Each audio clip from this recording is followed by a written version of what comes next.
Assalamualaikum warahmatullahi wabarakatuh. Perkenalkan, nama saya Rizky Ananda Hasibuan dengan NIM 2307133.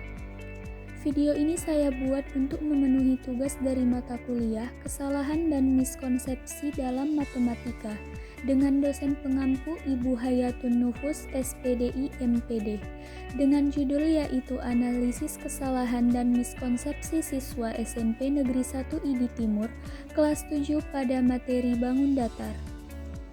Kesalahan dalam materi bangun datar merujuk pada kesalahan yang terjadi saat memahami, menghitung, atau menyelesaikan masalah yang berkaitan dengan bangun datar seperti persegi, persegi panjang, segitiga, lingkaran, dan bangun datar lainnya.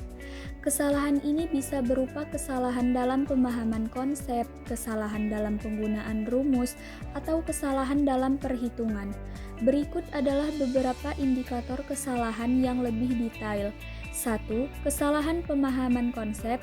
2. Kesalahan penggunaan rumus. 3. Kesalahan dalam perhitungan.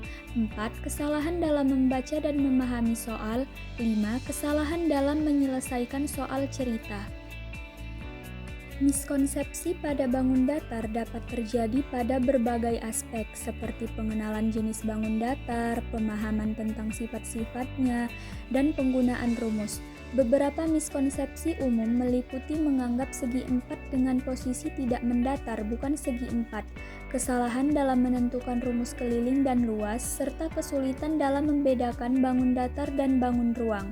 Berikut adalah beberapa indikator miskonsepsi yang lebih detail. 1. Miskonsepsi menentukan jenis bangun datar. 2. Miskonsepsi menggunakan rumus yang salah. 3. Miskonsepsi dalam menyelesaikan masalah yang berhubungan dengan bangun datar.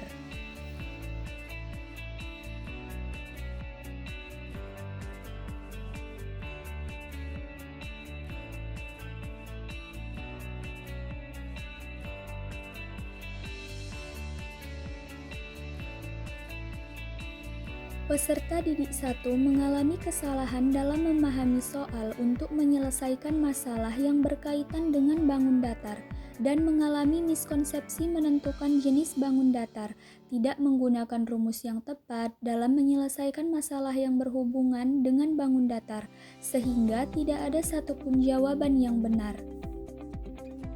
Peserta didik 2 dan 3 menjawab soal 1 hanya 8 pohon pisang.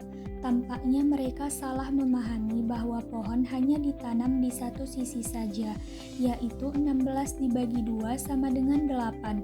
Padahal seharusnya seluruh keliling kebun. Pada soal 2 mereka menjawab 44, bukan 441. Mereka tampaknya menghilangkan satu digit. Pada soal 3 mereka menjawab 750. Kemungkinan mereka keliru membagi atau menghitung luas, bukan keliling.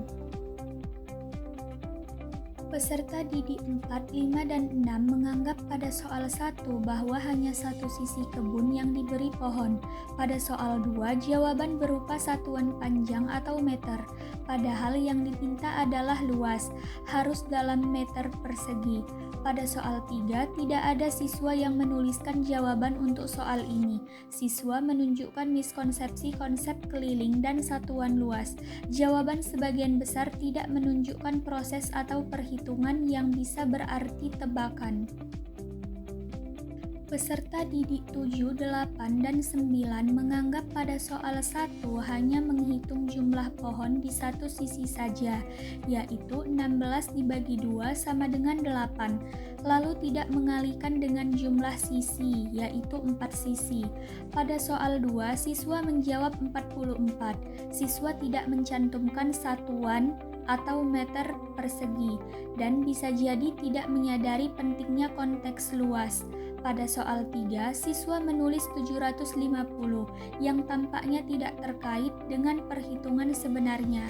Ada kemungkinan mereka salah mengalihkan atau membagi jarak dengan angka keliling yang tidak benar.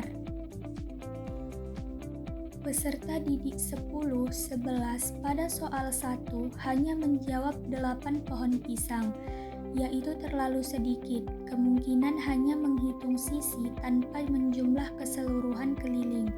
Peserta didik 12 menjawab satu pohon pisang. Mungkin hanya melihat salah satu titik atau sisi.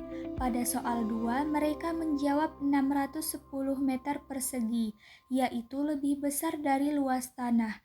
Tidak menghitung luas belah ketupat dan mungkin menjumlah secara keliru.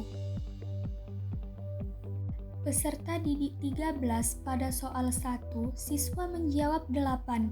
Diduga siswa hanya menghitung satu sisi, yaitu 16 dibagi 2 sama dengan 8, dan mengabaikan sisi lainnya. Pada soal 2, siswa menulis 6 meter, yang tampaknya bukan hasil dari perhitungan luas apapun. Angka tersebut juga tidak memiliki satuan yang sesuai, seharusnya meter persegi, bukan meter. Pada soal 3, jawaban 26 meter sama sekali tidak menjawab pertanyaan. Soal meminta jumlah putaran, bukan jarak atau ukuran. Ini menunjukkan siswa tidak menangkap inti pertanyaan. Peserta didik 14 pada soal 1 menjawab 6. Kemungkinan hanya melihat panjang sisi tanpa menghitung keliling, atau keliru menganggap panjang saja sebagai acuan. Pada soal 2, jawaban siswa adalah 25 meter, yang tidak relevan dengan satuan dan konteks soal, seharusnya meter persegi. Kemungkinan siswa tidak memahami rumus luas belah ketupat dan hanya asal mengambil angka. Pada soal 3, siswa menulis 5.000, yang sebenarnya adalah jarak lari dalam meter, bukan jumlah putaran. Artinya, siswa belum memahami bahwa soal ini meminta banyaknya putaran, bukan jaraknya kembali.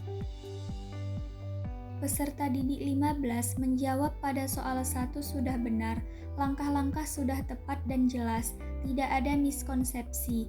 Pada soal 2, jawaban juga sudah benar, pemahaman bentuk belah ketupat dan penggunaan rumus luas sesuai. Pada soal 3, jawaban juga sudah benar, satuan dan konsep putaran digunakan dengan benar.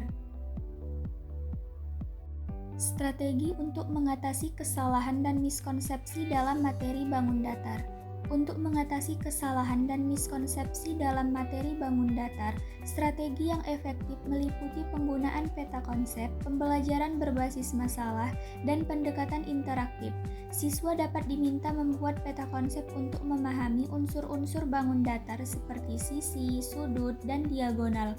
Pembelajaran berbasis masalah melibatkan siswa dalam pemecahan masalah nyata, sementara pendekatan interaktif dan penggunaan teknologi dapat meningkatkan pemahaman konsep.